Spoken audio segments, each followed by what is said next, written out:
গত কয়েকদিন ধরে চয়নিকা আর দীপ দেখো এই সংখ্যাগুরু আর সংখ্যালঘু এই বিষয় নিয়ে কিন্তু আলোচনা তুঙ্গে। বাংলার রাজনীতিতেও এই বিষয়টা নিয়েই চর্চা সবথেকে বেশি। এর মধ্যে নতুন সংযোজন কি? নতুন সংযোজন হচ্ছে বাংলায় মুসলমানদের অবস্থা এসটিদের থেকেও খারাপ। এই অবস্থায় সংখ্যা বাড়িয়ে কি হবে? সংখ্যাগুরু বিতর্কের আবহে বিস্ফোরক কথা বলছেন। কে বলছেন? ডেবরার তৃণমূল বিধায়ক হুমায়ুন কবির। ফিরাদের মন্তব্যের বিরোধিতা করতে গিয়ে কি দলকেই আবার বেকায়দায় ফেলে দিলেন আইপিএস হুমায়ুন? এটা একটা জিনিস মানতে হবে যে মুসলমানদের যে এখানকার অবস্থা আর কি, মানে সোশিও ইকোনমিক অবস্থা, সেটা কিন্তু বেশ খারাপ। মানে ইন কম্পারিজন টু আদার্স, আমি এসটিদের কথা বলছি না, এসসিদের থেকেও খারাপ। আর্থসামাজিক অবস্থা, সোশিও ইকোনমিক অবস্থা বেশ খারাপ। সে অবস্থায় সংখ্যা বাড়ানোটা কোনো লজিক্যাল নয়।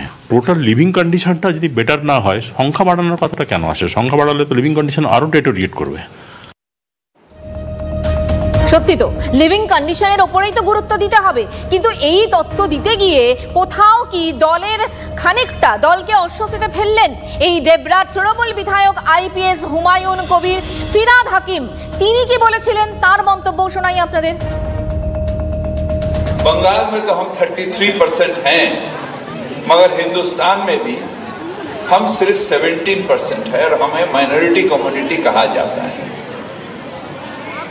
मगर हम अपने आप को माइनॉरिटी नहीं सोचते हैं। हम सोचते हैं अगर अल्लाह की रहमत है हमारे ऊपर, अगर तालीम हमारे साथ है, तो हम एक दिन मेजॉरिटी से भी मेजॉरिटी हो सकते हैं और हम अपने अल्लाह की ये मेहरबानी होगी जो हम अपने ताकत से ये हासिल करेंगे। সৌরভ গো আমাদের সহকর্মী এই মুহূর্তে আমার সঙ্গে রয়েছেন। সৌরভ, দেখো ফিরাদ হাকিমের এই বক্তব্যের বিরোধিতা অনেকেই করেছেন। তৃণমূল কংগ্রেসের ডেবরার বিধায়ক হুমায়ুন কবিরও হয়তো সেটাই করতে চেয়েছেন, কিন্তু করতে গিয়ে দলকেই তো অস্বস্তিতে ফেললেন হুমায়ুন।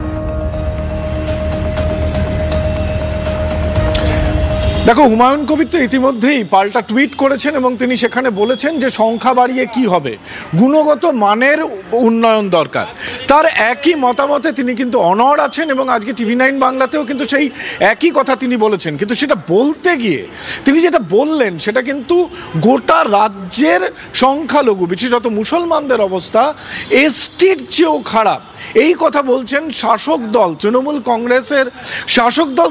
কংগ্রেসের গুরুত্বপূর্ণ বিধায়ক প্রাক্তন আইপিএস হুমায়ুন কবির।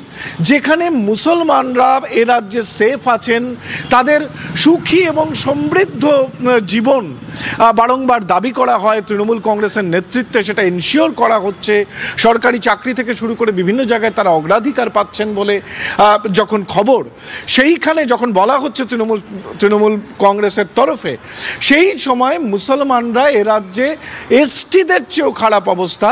এবং ফিরাদ হাকিমের এই বক্তব্যটার বিরোধিতা করতে গিয়ে তিনি বলেছেন যে গার্ডেন রিচের তো উনি বিধায়ক, উনি জানবেন যে কত ছোট অবস্থার মধ্যে কত বিপুল সংখ্যক মানুষ থাকেন, সেক্ষেত্রে তো অবস্থা আরো খারাপ হতে পারে ভবিষ্যতে। জল কত দূর গড়ায় অবশ্যই আমাদের নজর থাকবে। সৌরভ, আপাতত ধন্যবাদ তোমাকে। মুক্তিযোদ্ধা